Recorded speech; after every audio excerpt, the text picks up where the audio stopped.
آقا سے پیار کا دعویٰ کرنے والوں، انکار نہیں ہے کہ تم عاشق رسول ہو، یقیناً عاشق رسول ہو، لیکن بتاؤ اللہ کے حبیب علیہ السلام کو تصدیق فرماتے ہیں جس نے جان بوجھ کر نماز چھوڑ دیا وہ میرے سینے سے باہر ہو گیا، قیامت کے دن اس کے ساتھ میرا کوئی وعدہ نہیں ہے۔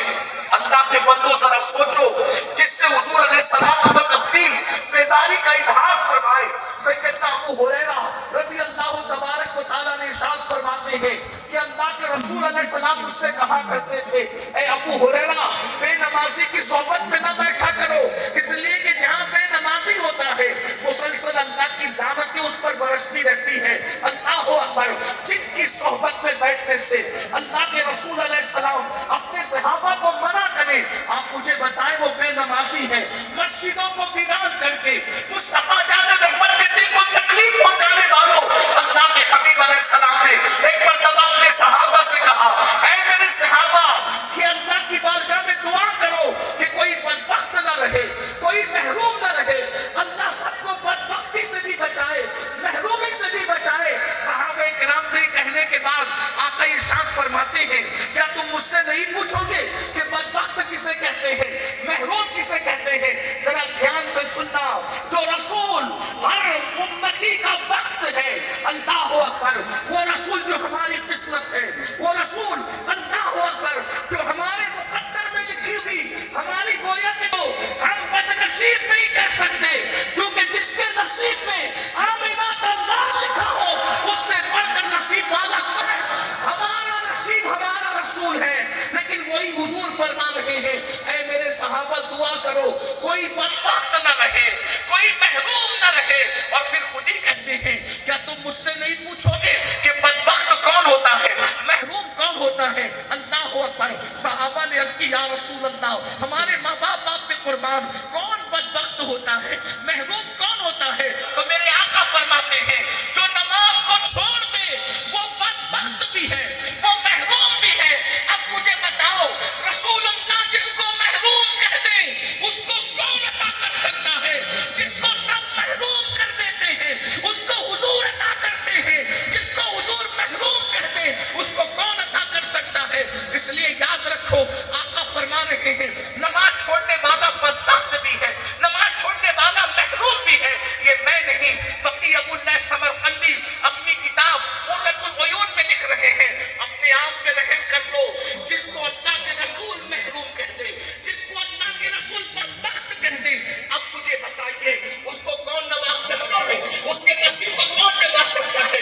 بڑی معذرت کے ساتھ جس پر محرومی کی مہر حضور لگا دے دنیا کا کوئی تعویذ آپ کو عطا نہیں کر سکتا۔ جس کو بدبخت زبان رسالت کہہ دے اس کے بخت کو کوئی بیدار نہیں کر سکتا۔ اس لیے نماز کی طرف آؤ، اور جو میں نے کہا تھا کہ اپنی جوانی کو ضائع نہ کرو۔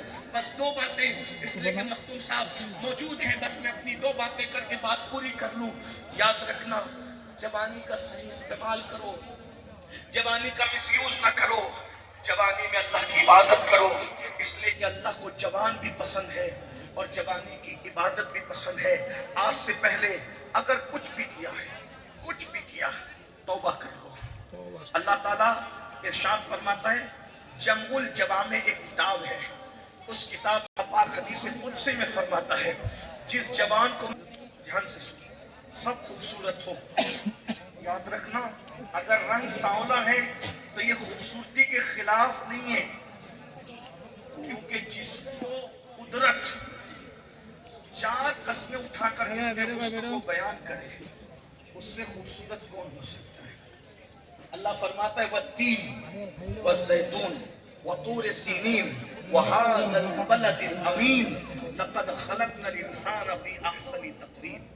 اللہ فرماتا ہے تین کی قسم، زیتون کی قسم، طور سینا کی قسم اور بلد امین یعنی مکے کی قسم۔ تفسیری ترجمانی یہ ہو سکتی ہے ولادت گاہ ابراہیم کی قسم، ولادت گاہ عیسیٰ کی قسم، ولادت گاہ موسیٰ کی قسم اور ولادت گاہ محبوب کی قسم۔ لوگ کہتے ہیں میلاد کہاں سے ثابت ہے؟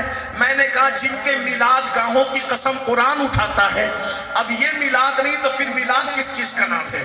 اور ایک تفسیری قول اور بھی بیان کر دوں، 3 سے مراد صدیق اکبر، زیتون سے مراد عمر ابن خطاب، اور طور سینا سے مراد عثمان غنی، اور بلد امین سے مراد مولا علی. تب یہ کہہ سکتے ہیں ابو بکر کی قسم، عمر کی قسم، عثمان کی قسم، علی کی قسم. 4 قسمیں اٹھا کر کے پھر کہا جا رہا ہے لقد خلقنا الانسان فی احسن تقویم، ہم نے انسان کو بہت خوبصورت بنایا. انسان بہت خوبصورت ہے، فرشتوں کے پاس بھی وہ حسن نہیں ہے جو اللہ نے حضرت انسان کو عطا فرمایا ہے. اس لیے کہ اگر اللہ کی مخلوق میں انسان سے زیادہ خوبصورت کوئی ہوتا تو اللہ اپنے محبوب کو اسی لباس میں بھیجتا. اللہ نے محبوب کو لباس بشر میں بھیج کر بتا دیا تجھ سے زیادہ خوبصورت کوئی نہیں ہے. یہی آ کر کچھ مولویوں کو ٹھوکر لگی. نبی کو لباس بشر میں دیکھ کر انہوں نے کہا نبی چھوٹا ہے کیونکہ لباس بشر میں ہے. ہم نے کہا نظریں بدل گئی تو نظارے بدل گئے. نبی